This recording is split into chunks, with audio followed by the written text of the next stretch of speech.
Break के बाद स्वागत है। शेख हसीना के खिलाफ अब यूनुस ने एक बेहद बड़ी साजिश रच दी है। हसीना को चुनाव लड़ने का यूनुस ने न्योता दे दिया है। हसीना की पार्टी चुनाव लड़ सकती है और हसीना के चुनाव लड़ने पर कोई भी बैन नहीं है, यूनुस बोलते हुए नजर आए हैं। सरकार चुनाव को निष्पक्ष बनाने के लिए अब प्रतिबद्ध है। यूनुस तमाम बातें यहाँ पर बोलते हुए नजर आए। ये बेहद बड़ा बयान उन्होंने दिया है कि चुनाव को निष्पक्ष बनाने की यहाँ पर प्रतिबद्धता है। शेख हसीना के खिलाफ यूनुस अब ये बेहद बड़ी साजिश रच रहे हैं। चुनाव लड़ने का यूनुस ने शेख हसीना को न्योता दे दिया है। अब इसके मायने क्या है, इसको लेकर लगातार सस्पेंस बरकरार। हसीना के चुनाव लड़ने पर कोई बैन नहीं है, सरकार चुनाव कराने को लेकर प्रतिबद्ध है।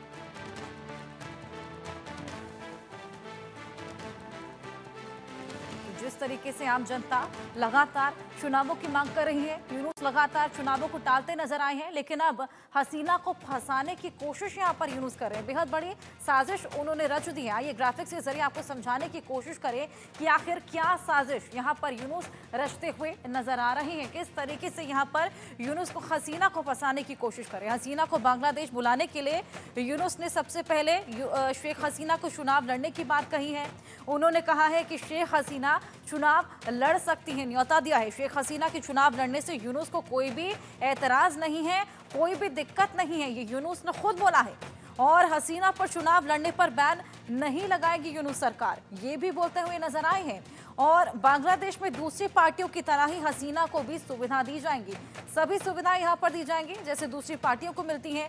ऐसे में अंतरिम सरकार चुनाव को निष्पक्ष बनाने के लिए अब प्रतिबद्ध है। ये तमाम बड़ी बातें यहां पर यूनुस बोलते हुए नजर आए हैं। सरकार अवामी लीग समेत सभी पार्टियों को समान अवसर देगी, यहाँ पर समान अवसर दिया जाएगा। और सरकार की अवामी लीग पर प्रतिबंध लगाने की कोई भी योजना नहीं है, कोई भी मंशा नहीं है किसी भी तरह का बैन लगाने की। हसीना को बांग्लादेश बुलाने के लिए तमाम कोशिशें यहाँ पर की थी। यूनुस सरकार को बांग्लादेश के लोगों से सबक मिलेगा। ऐसे में यूनुस बांग्लादेश को खत्म कर रही हैं। ये तमाम यहाँ पर फेलियर्स यूनुस के नजर आए हैं। यूनुस ने बांग्लादेश में आतंक मचा रखा है और फांसीवादी, हत्यारे, षड्यंत्रकारी यूनुस सरकार में पल रही है। लगातार हमने देखा किस तरीके से आंतरिक कला बढ़ती चली जा रही थी। ऐसे में तमाम फेलियर्स यूनुस सरकार के सामने आए थे और साथ ही हमने देखा किस तरीके से अब ये बयान सामने आया है यूनुस का, जहां पर वो हसीना को न्योता देते हैं, कहते हैं आप चुनाव लड़ सकती हैं, कोई भी बैन आप पर नहीं रहेगा और हर तरह की सुविधा आपको प्रोवाइड कराई जाएगी। ऐसे में इसके पीछे क्या बड़ी साजिश है, क्या मंशा है, ये एक बेहद बड़ा सस्पेंस लगातार बना हुआ है। और हमने देखा किस तरीके से हसीना यूनुस के खिलाफ मोर्चा खोलती नजर आई थी। वो कहती है यूनुस बांग्लादेश को खत्म कर देंगे और बांग्लादेश में लगातार आतंक मचा हुआ है। फांसीवादी, हत्यारे और षड्यंत्रकारी यूनुस सरकार में पल रहे हैं। ये तमाम बड़ी बातें यहाँ पर शेख हसीना यूनुस के खिलाफ बोलती हुई नजर आ रही हैं।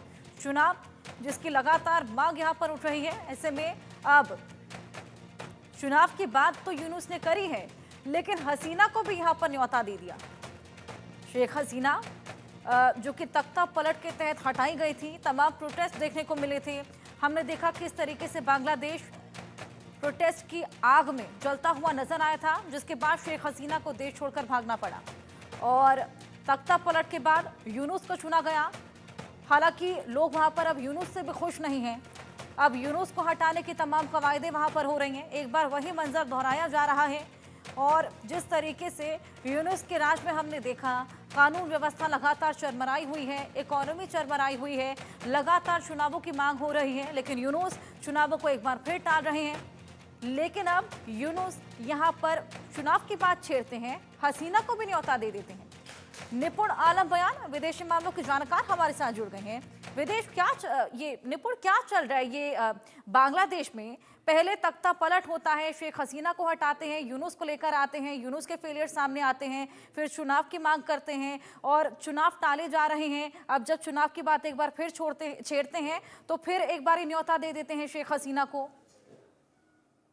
जी अर्शद, बिल्कुल सही बात आपने की अर्शद जी कि अगर आप देखते हैं पूरा पूरा बांग्लादेश की जो पॉलिटिक्स इन दिनों चल रही है, वो वाकई में एक अजीब ही घटनाक्रम, एक अजीब ही दिलचस्प पहलू आपके देखने को मिल रहे हैं। हुआ ये था कि जब 5 अगस्त 2024 को शेख हसीना को वहां से आना पड़ा, और मोहम्मद यूनुस वहाँ पे पावर में आए। पावर में आने के बाद एक बड़ा सपना इन्होंने देखा था कि अमेरिका का सपोर्ट है, पाकिस्तान की आईएसआई का सपोर्ट है और हम एक नई इक्वेशन बना लेंगे और बांग्लादेश में क्या होगा कि जो रेडिकलिज्म है, यानी कि जो आपका कट्टरपंथी जो है वो पावर में आ जाएंगे, जैसे जमाते इस्लामी जो बांग्लादेश है वो पावर में आ जाएगा। लेकिन हो उल्टा रहा है क्योंकि बांग्लादेश लगातार नई-नई तरह की समस्याओं में घिरता जा रहा है। चाहे वहाँ पे आपका महँगाई की बात हो, चाहे वहाँ पे आपका बेरोज़गारी की बात हो, तमाम तरह की चीज़ों में उलझा गया। उधर क्या था कि अमेरिका में जब तख्ता-पलट आपका हुआ, मतलब अमेरिका में जब आपकी नई सरकार आई, तो डोनाल्ड ट्रंप की सरकार आई। डोनाल्ड ट्रंप की सरकार ने कहा कि हम बांग्लादेश को किसी भी तरह की कोई भी मदद नहीं देंगे। दूसरा, जब पीएम मोदी विज़िट करने के लिए गए अमेरिका, तो उन्होंने कहा कि पीएम मोदी ही पूरा आपका क्या करेंगे, इस रीजन के मामले को देखेंगे, चाहे बांग्लादेश का ही मामला क्यों ना हो। तो मीन दैट इसका मतलब कहीं न कहीं ये बात आपका जान चुके हैं कौन, मोहम्मद यूनुस, कि भारत के संबंधों के बगैर बात बनने वाली नहीं है। थोड़ा-सा फैक्टर था चीन का फैक्टर, लेकिन चीन जिस प्रकार पाकिस्तान और अफ़गानिस्तान में उलझा हुआ है, अफ़गानिस्तान और पाकिस्तान में लोग कहते हैं ना नींद हराम हो रखी है चीन की, कि वहाँ बलूची लगातार टारगेट कर रहे हैं कि इसके चीन के इन्वेस्टमेंट प्रोजेक्ट्स को भी। तो ये बात चीन भी समझ रहा है कि पूरे इस रीजन के अंदर बगैर भारत के साथ संबंध ठीक किए तो कहीं न कहीं क्या होगा कि हमारे इन्वेस्टमेंट भी, हमारे जो भी हित हैं, वो सब क्या हो जाएँगे, डिनाइड हो जाएँगे, सब खराब हो जाएँगे, सब बेकार हो जाएँगे। तो उस स्थिति में यूनुस बहुत प्रेशर में आने के बाद अब इलेक्शन की बातें भी रीज़न क्या था, इनको जो साथ करने वाले लोग थे, हम डोमेस्टिक पॉलिटिक्स को भी अगर देखें, देखिए जो आपका शेख हसीना और खालिदा जिया, दोनों बाहर हैं। 3 पार्टी वहाँ पे मेनली पावर में थी। 3 पार्टी कौन-सी, एक तो आपका अवामी लीग जिसकी शेख हसीना लीडर थी। खालिदा जिया जिसके आपका बीएनपी यानी कि बांग्लादेश नेशनल पार्टी, वो भी आपकी बाहर है और लगातार बीएनपी भी वहाँ पे प्रोटेस्ट कर रही थी क्योंकि मोहम्मद यूनुस ने कहा था विदिन 3 मंथ हम इलेक्शन कराएँगे। 3 मंथ से तो ज़्यादा हो चुका है, बात है अगस्त की, आज हम मार्च में बैठे हुए हैं। यानी कि आप देखिए लगातार अगर हम देखें तो 5 और 3 8 यानी करीब 8 महीने आपके हो चुके हैं। 8 महीने में आपने इलेक्शन नहीं कराया, तो बीएनपी वहाँ प्रोटेस्ट कर रही है। इसके अलावा जमात इस्लामी इसको लेकर कह रही है कि भई आपका होना चाहिए, हालाँकि जमात इस्लामी का बहुत टफ स्टैंड नहीं है, लेकिन जमात इस्लामी ये नहीं चाहती कि डेमोक्रेसी खत्म हो जाए। और इसके अलावा जो इन्हीं की पार्टी को, यानी जो आपका इनकी सरकार के सहयोगी थे, जो वो छात्र लीडर्स थे, जो स्टूडेंट लीडर्स थे सो कॉल्ड, वो सब भी अलग हो गए और वो अपनी पार्टी बनाकर वो भी चुनाव की क्या ताल ठोकने में लगे हुए हैं।